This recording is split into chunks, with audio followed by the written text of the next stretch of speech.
Welcome to Retirement in a Nutshell. In this training video on how to evaluate and present a plan you have prepared for a client. This training video is a little bit longer, but hang in there, and it will give you some great tips on how to analyze the information the report provides and how to explain it to your client. Once all the information for your client is entered, you can select Report and go look at the results. You can look at the report cover to make sure the client and advisor information is displayed correctly. If you want a different or specific cover image for this client or plan, you can go to the Client Entry menu item and select the Optional Cover Image tab and select a different cover for just this client.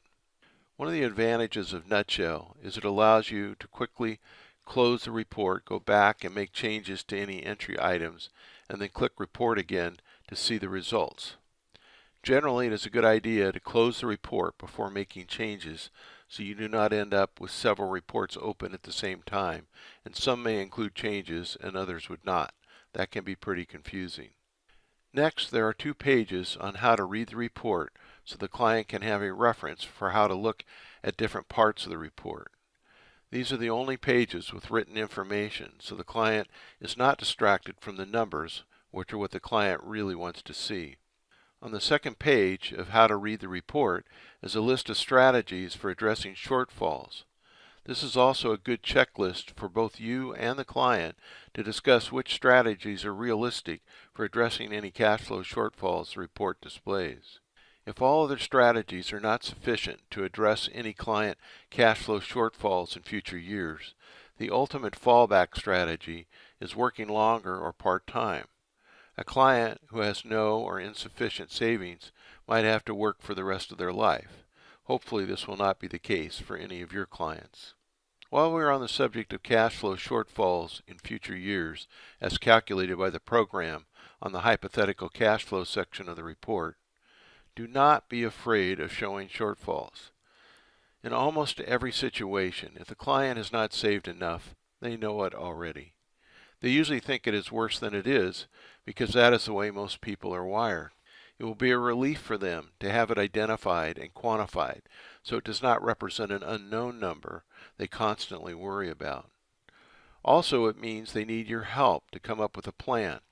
It shows you how big the problem will be and in which years. Isn't that exactly what you need to know to help them?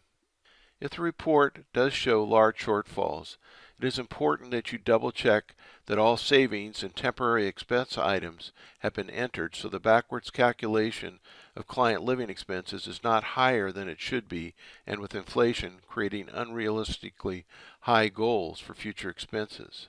Sometimes high earners are having their paychecks automatically deposited into a savings account, and they are not spending all of it and have an accumulating balance.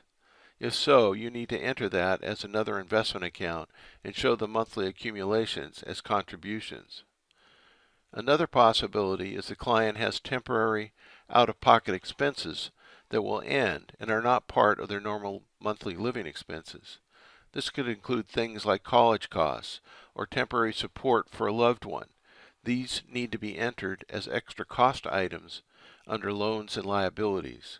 As a quick navigation tip, when you open a report in Explorer, there will be a list of report pages on the left that allow you to go directly into the page you want without scrolling. In Google Chrome, there is a drop-down list in the upper right corner you can open and do the same thing. When you initially go to the report to check for errors, go to the cash flow report and look at the current year and the first 5 years shown on this page. The bottom line cash flow should be 0 in the first year because the program works backwards to calculate the living expense number. The years going forward will show surpluses or shortfalls because of changes in cash flow items that start or stop, or such things as salary cost of living adjustments or the inflation rate entered. Look at each cash flow item starting at the top of the page to see if the current year amounts were entered correctly and they are adjusting each year as desired. The salaries at the top may seem lower than you entered because the program has subtracted Social Security and pension contributions the employer takes out of their check. Any errors should pop out and be pretty evident. If you find an error, just close the report, go back to the data entry screen and correct the error. Then open the report again to make sure the item you changed is displayed correctly. Next, scroll out to the years where the retirement occurs and make sure cash flow items like salary, defined benefit pensions, contributions, and withdrawals from investment accounts start and stop when they should. If you find an error, close the report and go back to the data entry screen, make the necessary changes, and open the report again to make sure the items are displayed correctly. One of the advantages of Nutshell is the ease with which you can go back and forth and find and fix problems. Next, you should go to the income and expense page of the report to make sure the backwards calculation of living expenses looks correct. Then you can go to the assets and liabilities page, which is essentially a balance sheet, to see if everything looks good. Finally, you can go to the assumptions page to make sure the additions and growth factors you entered for cash flow purposes is correct. If not, close the report, go back to the entry screen, make the corrections, and then open the report again to make sure changes appear as desired. Once the report is as correct as you can make it, you should go over the report with your client in your office or over the internet. This serves two purposes. The clients will point out errors that need to be corrected, and they might tell you of some accounts they forgot to tell you about initially.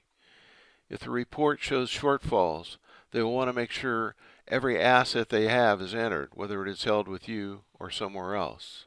Second, it brings the client into the process, and they will have more ownership of the results.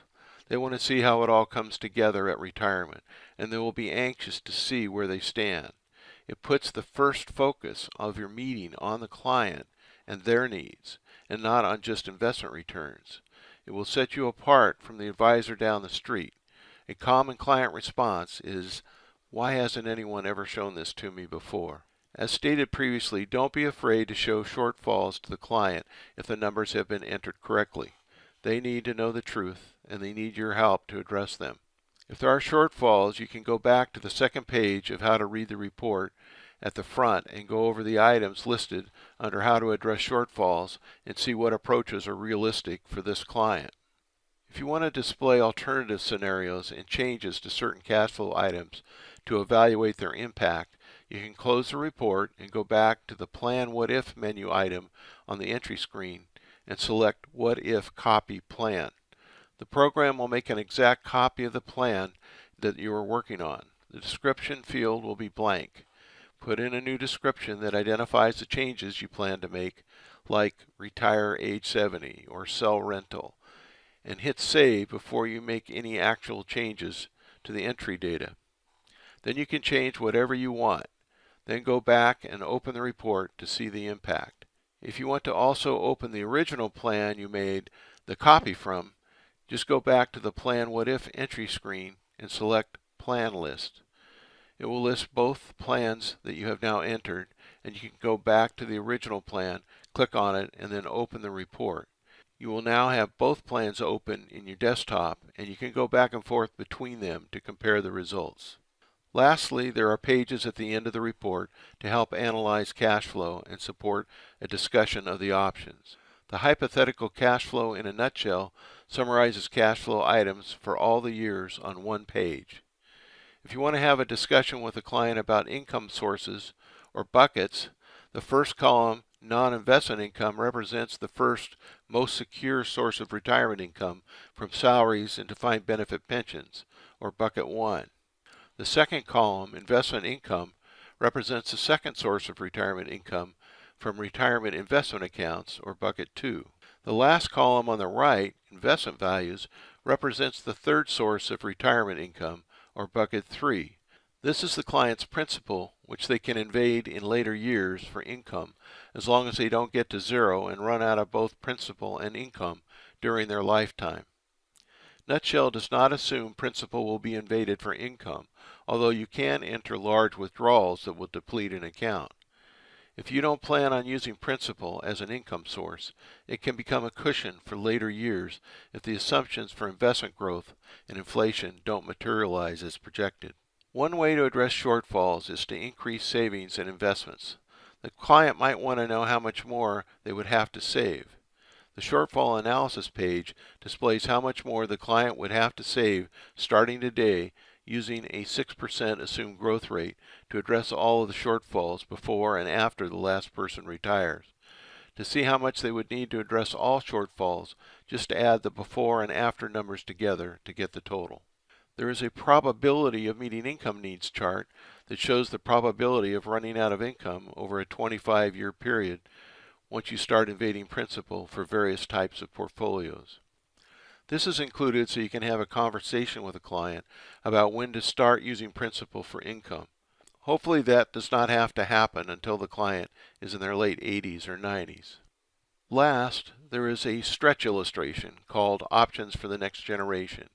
It takes the remaining balance shown for total investments on the last year of the report and shows what would happen if the client's heirs could stretch withdrawals over their life expectancy rather than taking a lump sum and paying all the taxes up front. It is not intended to be an accurate number as much as a basis for showing the impact of stretching versus taking the lump sum to allow the client to make the right decision when filling out beneficiary forms for qualified accounts. Option 1 illustrates a lump sum over a 35-year life expectancy of an heir. Option 2 illustrates taking a 25% lump sum and stretching the rest. Option 3 is a full stretch. As you can see, stretching makes a huge difference and should give your clients great incentive to fill out the beneficiary forms correctly. The last page is compliance required disclosures. That is a quick overview of how to interpret and use the report. If you have any other questions or need assistance with a particular plan, please call our toll-free help number and we can answer your questions or even look at your screen with you to make sure it is right. Thank you very much for subscribing to Retirement in a Nutshell.